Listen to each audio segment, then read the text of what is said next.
بسم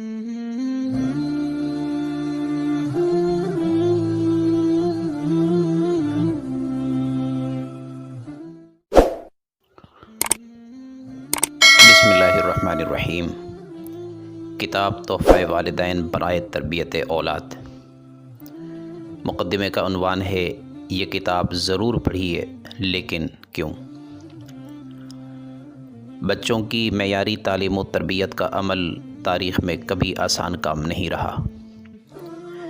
جس نے بھی اس اہم فریضے کی انجام دہی کی کوشش کی، چاہے وہ والدین ہوں، اساتذہ ہوں یا مربی اور شیخ، ان میں سے ہر ایک کو نہایت صبر آزما مراحل سے گزرنا پڑا ہے۔ تاہم اس کے باوجود خوش قسمت لوگوں نے اس مشکل کام کی انجام دہی میں کبھی کوتاہی کی اور نہ کبھی مایوسی کا اظہار کیا، کیونکہ اس صبر آزما کام کا پھل بہت میٹھا اور لذیذ ہوتا ہے، جو دنیا و آخرت میں نیک نامی، کامیابی اور راحت و سکون کی شکل میں ملتا ہے۔ موجودہ دور میں سائنس و ٹیکنالوجی نے جہاں زندگی میں بے شمار آسانیاں پیدا کی ہیں، وہیں ایک ایسا کام بھی ہے کہ جس میں ٹیکنالوجی کے دور نے بہت زیادہ مشکلات پیدا کی، اور وہ عمل اولاد کی درست تعلیم و تربیت کا ہے۔ میں گزشتہ 18 سالوں سے تعلیم و تربیت کے شعبے سے وابستہ ہوں۔ میرے علم میں اس شعبے کے حوالے سے سینکڑوں اور ہزاروں کیس اسٹڈیز ہیں۔ ان 18 سالوں کے مشاہدات اور ریاضتوں کو سامنے رکھ کر جب میں دیکھتا ہوں تو ایسا محسوس ہوتا ہے کہ وقت گزرنے کے ساتھ ساتھ بچوں کی تعلیم و تربیت کا عمل مزید مشکل تر ہوتا جا رہا ہے، جس کی 2 بنیادی وجوہات میری نظر میں اہم ہیں۔ پہلی وجہ، ہماری زندگی میں جدید ٹیکنالوجی کی شدید مداخلت، اور پھر اس ٹیکنالوجی کے واسطے سے آنے والی مغربی تہذیب، طرز حیات اور مغربی اقدار ہیں، جنہوں نے ہماری اور ہمارے بچوں کی زندگی پر گہرے اثرات مرتب کیے ہیں۔ یہاں یہ بھی بتاتے چلیں کہ مغربی تہذیب کے 3 اثرات نے بنیادی طور پر ہماری اور ہمارے بچوں کی نفسیات کو شدید طور پر متاثر کیا ہے، جو مندرجہ ذیل ہیں۔ نمبر 1، ہر قسم کی حدود اور پابندی سے آزادی کی خواہش۔ نمبر 2، بیجا سہولت پسندی کی کیفیت۔ نمبر 3، خواہشات نفس کی تسکین کا بڑھتا ہوا رجحان۔ یہ 3 وہ بنیادی اقدار ہیں جنہوں نے ہماری سوچوں اور رویوں کو بہت حد تک بدل کر رکھ دیا ہے۔ اب انسان وہی ہیں، لیکن ان کے رویے اور انداز بدل گئے ہیں۔ اسلامی تہذیب میں ان چیزوں کے لیے کچھ حدود مقرر ہیں اور بعض پر پابندیاں بھی عائد ہیں۔ انہی حدود کی پابندی کو بچوں کی طبیعت اور مزاج کا حصہ بنانا تربیت کے لیے بہت اہم ہے، لیکن مغربی تہذیب نے ان سب کو باقاعدہ اقدار کی شکل دے کر بغیر کسی تحدید کے نہ صرف اجازت دے دی، بلکہ میڈیا اور سیاسی اثر و رسوخ کے ذریعے لامحدود آزادی اور خواہشات نفس کی آخری حد تک تسکین کے رجحان کی بھرپور حوصلہ افزائی کی ہے، جس نے ہماری نسلوں پر بہت برا اثر ڈالا۔ مغربی تہذیب کے یہ 3 اثرات ہماری نسل میں داخل ہونے کی وجہ سے اسلامی اقدار کے مطابق ان کی معیاری تعلیم و تربیت کا عمل مشکل ہوتا جا رہا ہے۔ دوسری وجہ، آج کے والدین اور اساتذہ کا مغربی اقدار کے ان چیلنجز کو سنجیدگی سے نہ لینا اور اس بات پر مصر رہنا ہے کہ دنیا کے حالات اور اس میں رونما ہونے والی تبدیلیاں جیسی بھی ہوں، مگر ہم اپنا روایتی انداز تعلیم و تربیت نہیں بدلیں گے۔ ہم نے اپنے ماں باپ اور معاشرے سے تعلیم و تربیت کے جو طریقے اور رویے سیکھے ہیں، وہی ہمارے لیے کافی ہیں اور انہی کو سینے سے لگا کر رکھیں گے۔ حالانکہ اسلامی فلسفہ تربیت کی تحقیق اور جدید سائیکالوجی میں ترقی کی بدولت، نیز جدید ٹیکنالوجی سے استفادے کی وجہ سے بچوں کی تعلیم و تربیت کے انداز میں بھی بہت زیادہ تبدیلیاں رونما ہوئی ہیں۔ اگر والدین اور اساتذہ تربیت اولاد کے ان مآخذ اور دور حاضر میں بچوں کی تعلیم و تربیت کے بدلتے ہوئے انداز سے باخبر رہتے، بچوں کی تربیت کے میدان میں ہونے والی ان تحقیقات سے استفادہ کرتے اور ان کو سنجیدگی سے اپنا لیتے تو شاید آج تعلیم و تربیت کا عمل کافی مختلف ہوتا۔ بہرحال دیر آیت درست آیت کی مثل اب والدین اور اساتذہ کو ان حالات کا ادراک ہونے لگا ہے اور ان میں بچوں کی معیاری تعلیم و تربیت کے حوالے سے ان جدید ریسرچز کو اپنانے کا رجحان کافی حد تک بڑھتا جا رہا ہے۔ سامعین کرام، یہاں دو باتیں سمجھنا ضروری ہیں۔ پہلی بات یہ ہے کہ بچوں کی معیاری تعلیم و تربیت کے لیے فکر مند ہونے سے پہلے والدین کو خود اپنے بارے میں فکر مندی کی زیادہ ضرورت ہے، کیونکہ والدین اپنے بچوں کے لیے مربی ہونے کے ساتھ ابتدائی استاد بھی ہوتے ہیں۔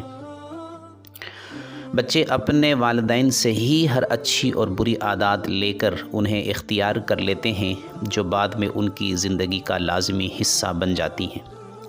اگر والدین اپنی سوچ، فکر اور طرز عمل کو بہتر بنائیں اور بچوں کو گھر کے ماحول میں صحت مند سوچ، اچھی عادتوں اور درست طرز عمل کا نمونہ دکھلائیں گے تو انشاءاللہ بچوں کی تربیت کی حالت بہت بہتر ہو جائے گی، ورنہ گھر کی غلط تربیت وہ سنگ بنیاد ثابت ہو سکتی ہے جس پر فارسی شعر کا مصرع تا سریا میر و دیوار کج صادق آئے گا۔ دوسری بات یہ ہے کہ والدین کو بچوں کی تعلیم و تربیت کے حوالے سے جامع اپروچ اپنانا ہوگا، یعنی ایسا اپروچ کہ جس میں جامع تربیت اولاد یعنی ہولسٹک پیرنٹنگ کے تمام پہلوؤں پر باقاعدہ حکمت عملی کے تحت کام شامل ہو، اور انداز تربیت کے اصولوں کی بنیاد علم و تحقیق، بچوں کی نفسیات اور رسول اللہ صلی اللہ علیہ وسلم کے اسوہ حسنہ پر رکھی گئی ہو۔ اس کے برعکس اگر والدین نے وہی پرانا روایتی انداز تربیت اپنا کر بچے کی کسی ایک پہلو کو بہتر بنانے کی کوشش کرتے ہوئے دوسرے پہلوؤں کو نظر انداز کیا یا دوسرے پہلوؤں کو مزید خراب کیا تو بچوں کی جامع اور معیاری تربیت ممکن نہ ہو سکے گی۔ اس کتاب میں ہم نے جامع تربیت اولاد ہولسٹک پیرنٹنگ کے تمام پہلوؤں پر تفصیل سے بات کی ہے اور ہر پہلو کو اپنانے کے لیے واضح حکمت عملی پر بھی بات کی ہے، تاکہ پہلے والدین اور اساتذہ کو بچوں کی تربیت کے لیے تیار کیا جا سکے۔ اس مطلوبہ تیاری کا پورا طریقہ ہم نے ابتدائی 2 ابواب میں والدین، مربی اور اساتذہ کے لیے ذکر کیا ہے۔ تیسرے باب میں ہم نے بچوں کی جامع شخصیت کی تعمیر کے حوالے سے پورا ماڈل پیش کیا ہے، جس میں بچوں کی تربیت کے 5 ایریاز اور تعمیر شخصیت کی 3 اہم ستون بیان کیے ہیں۔ چوتھے باب میں ہم نے ٹین ایج لڑکپن کے مسائل کا حل بھی تفصیل سے ذکر کیا ہے۔ امید ہے کہ بچوں کی جامع تربیت اور تعمیر شخصیت کے حوالے سے یہ کتاب انشاءاللہ مفید تحفہ ثابت ہوگی۔ یہ کتاب کون پڑھے؟ یہ کتاب کسی بھی ایج گروپ بچوں کے والدین، اساتذہ، اداروں کے منتظمین اور مربی حضرات کے لیے خاص تحفہ ہے، خصوصاً جو والدین اور اساتذہ ٹین ایجر بچوں یعنی جوان لڑکوں اور لڑکیوں کے مایوس کن رویوں کی وجہ سے پریشانی کا شکار ہیں۔ ان کے لیے یہ کتاب بڑی نعمت ثابت ہونے والی ہے۔ جو لوگ شادی شدہ ہیں، ابھی ان کی اولاد نہیں ہوئی، یا وہ لوگ جو ابھی شادی کی تیاری کر رہے ہیں اور شریک حیات کے انتخاب کے مرحلے میں ہیں، ان سب کے لیے بھی یہ کتاب بہترین انتخاب ہو سکتی ہے، کیونکہ اس کتاب میں بچوں کی معیاری تربیت کا پورا اسٹرکچر ہی نہیں بلکہ اس میں کامیاب خاندانی زندگی کو بھی اسلامی اور نفسیاتی اصولوں کے مطابق بیان کیا گیا ہے۔ لہٰذا ہر فرد جو دنیا و آخرت میں کامیاب ہونا چاہتا ہے، اور کامیاب نسل کو پروان چڑھانا چاہتا ہے، یہ کتاب اس کے لیے ہے۔ یہ کتاب ہر گھر اور ہر فرد کی ضرورت ہے، نیز اپنے پیاروں کو تحفہ کرنے کے لیے بھی یہ کتاب شاندار انتخاب بن سکتی ہے۔ یہ کتاب کیسے پڑھیں؟ ہر کتاب کو پڑھنے کا مقصد اور انداز مختلف ہوتا ہے۔ کچھ کتابیں ایک نظر میں سرسری طور پر پڑھی جاتی ہیں اور کچھ کتابیں توجہ انہماک کے ساتھ بار بار پڑھنے کا تقاضا کرتی ہیں۔ یہ کتاب جو آپ کے ہاتھ میں ہے اس دوسرے قبیل سے تعلق رکھتی ہے کہ اسے رک رک کر بار بار پڑھا جائے اور اپنی خاندانی زندگی کو اس کتاب میں بیان کردہ اصولوں سے جوڑ کر دیکھا جائے، کیونکہ اس میں خاندان اور نسل کی فلاح و بہبود کا پورا ڈھانچہ بتایا گیا ہے۔